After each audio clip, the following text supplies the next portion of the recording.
Hello नमस्कार, welcome to अर्थनीती. मागच्या काही दिवसापासून तुम्ही बघत असाल आपले छोटे व्हिडिओ यूट्यूबला जास्त येत आहेत. एक 5 मिनटं 10 मिनटं किंवा 15 मिनटं हे एवढे.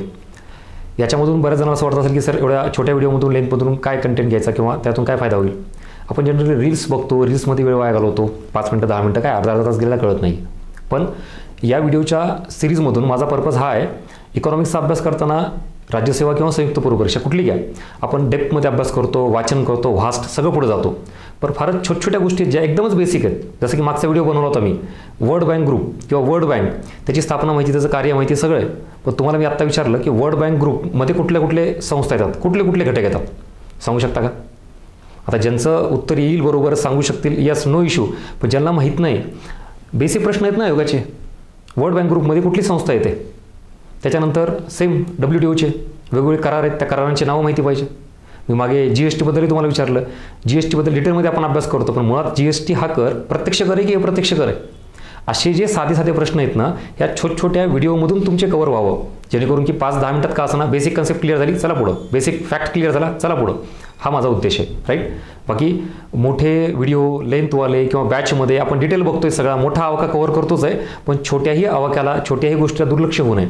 कुठल्याही कारणाने तुमची येणारी प्रिलिम ही जाता कामा नये, एवढा प्रामाणिक हेतू आहे. त्यामुळे सगळ्या बाजूने आपण काम करूयात. बेसिक फॅक्ट्स, बेसिक कन्सेप्ट आणि त्याच्या पलीकडचा जो आवाका असतो तोही क्लिअर करू, राईट. चला, सो तुम्हाला लक्षात आलं, हा सगळा कंटेंट त्या दोन्ही परीक्षेसाठी मी टार्गेट केलेला आहे, कंबाईन आणि राज्यसेवा, आणि त्याचा उद्देश क्लिअर झाला. बाकी हे आत्ता आपलं ऑफलाईनचं सेशन आहे. 8 जानेवारीपासून बॅच स्टार्ट होती, त्याच्या अगोदर रविवारी 7 जानेवारीला 11 वाजता हे सेशन असणार आहे. येणारी इथून पुढची दोन्ही परीक्षा, राज्यसेवा आणि कंबाईन, यासाठी इकॉनॉमिक्सचा अभ्यास, त्याची प्रिपरेशन स्ट्रॅटर्जी, PYQ ॲनालिसिस बाबत सगळं डिस्कशन याच्यावर होणार आहे. ह्याच्या अगोदर ज्यांनी अटेंड केलं त्यांना माहिती आहे, आपण जे काही सेमिनार अरेंज करतोय त्यामध्ये आयोगाचा सिलेबस आणि PYQ या दोन्ही गोष्टी धरून जे काय ॲनालिसिस असतं ते तुम्हाला येणाऱ्या परीक्षेत रिफ्लेक्ट देणारं असतं. त्यामुळे विचार करा. फक्त येताना नाव नोंदणी आवश्यक आहे, हा सगळ्यात महत्त्वाचा पॉईंट लक्षात ठेवा. जागा कमी असल्यामुळे तुम्हाला हे करावं लागेल. हा नंबर आहे, याच्यावर तुम्ही तुमचं नाव आणि मोबाईल नंबर पाठवू शकता. चलो, सो सुरू करूयात आजची कन्सेप्ट. वित्तीय बाजार किंवा वित्तीय व्यवस्था, फायनान्शियल मार्केट ऑफ इंडिया. ह्याच्यात नाणे बाजार, भांडवल बाजार, मनी मार्केट, कॅपिटल मार्केट नेहमी वाचतो, ऐकतो. एक्झॅक्टली डेफिनेशन जर विचारली नाणे बाजारासंदर्भात खालील विधाने विचारात घ्या, तुम्ही काय सांगा? चला, मी असेच क्वेश्चनिंग करत राहणार, तुम्हाला क्वेश्चन रेज करत राहणार सतत. तुम्ही वाचलेल्या गोष्टी तुम्हाला कितीपत पाठ आहेत किंवा कितपत माहिती आहेत किंवा वाचलेली कन्सेप्ट स्पष्ट स्वरूपात येईल का, हे आपल्या या व्हिडिओमार्फत चालत राहणार आहे. नाणे बाजाराचा झाला प्रश्न. चला, सेम भांडवल बाजाराचा.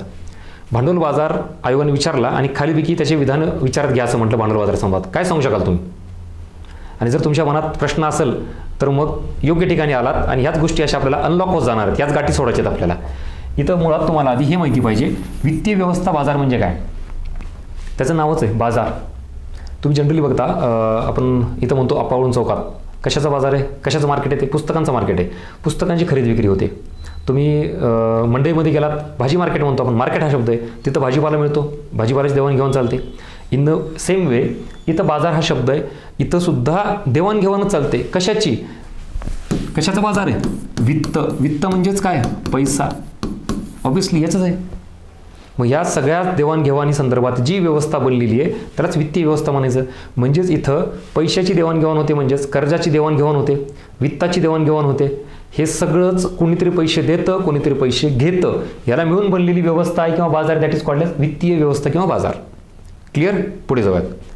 आता समजा मी गव्हर्नमेंट आहे, मला एका वर्षासाठी काहीतरी 5 लाख रुपये पाहिजेत. मग मी कर्जाची उभारणी करतोय, म्हणजेच पैशाची देवाणघेवाण होतीये, कर्जाची देवाणघेवाण होतीये. ही एका वर्षासाठी होतीये का 2 वर्षासाठी होतीये का 5 वर्षासाठी होतीये, ह्याला ड्युरेशन मॅटर करतं. मग ज्या वेळेला सरकार अल्प कालावधीसाठी 1 वर्षापर्यंत कर्ज उभारणी करतं, तो व्यवहार कशात येतो? नाणे बाजारामध्ये. मग फक्त सरकारचाच येतो का? तर खाजगी सुद्धा येतो. म्हणजे कोणीही घ्या, सरकारने कर्ज उभारणी करू द्यात किंवा खाजगी संस्थेने कर्ज उभारणी करू द्यात, ह्याच्यामध्ये जर 1 वर्षापेक्षा कमी कालावधी असेल तर तो नाणे बाजारामध्ये येतो. 1 वर्षापेक्षा जास्त कर्ज उभारणी केली असेल सरकारने किंवा खाजगी संस्थेने, तो कशात टाकायचा व्यवहार? भांडवल बाजारामध्ये. म्हणजेच ह्या 2 प्रकाराचा मेन जो डिफरन्स इथं करता येईल आपल्याला, तो कशानुसार करता येईल? कालावधीनुसार.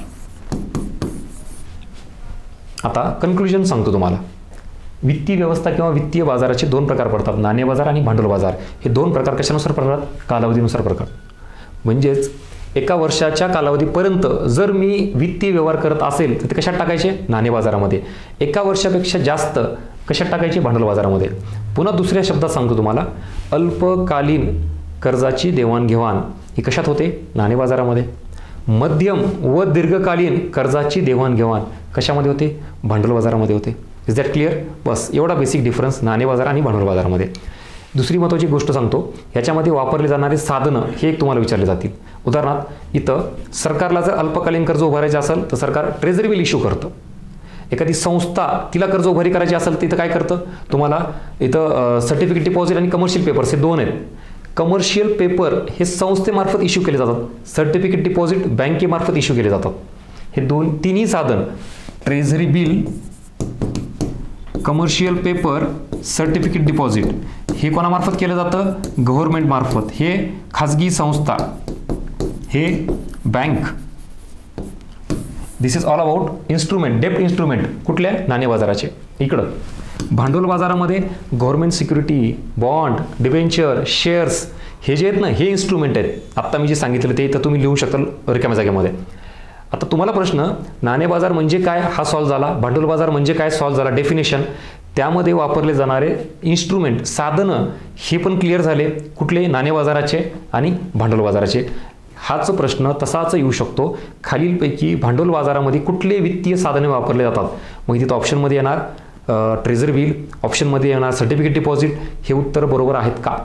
प्रश्न काय विचारला आहे भांडवल बाजाराचा? मी साधनं कुठे टाकले? इकडचे टाकले, म्हणजे हे दोन्ही साधनं इकडचे आहेत, याच्याबाबत लागू होणार नाहीत. तुम्हाला पर्यायामध्ये काय निवडावं लागेल? Government security, bond, shares, debenture. It is a part of capital market. एवढं बायफर्गेशन करायला शिका. नीट समजून घेतलं की बरोबर हे सगळ्या गोष्टी कळायला लागतात.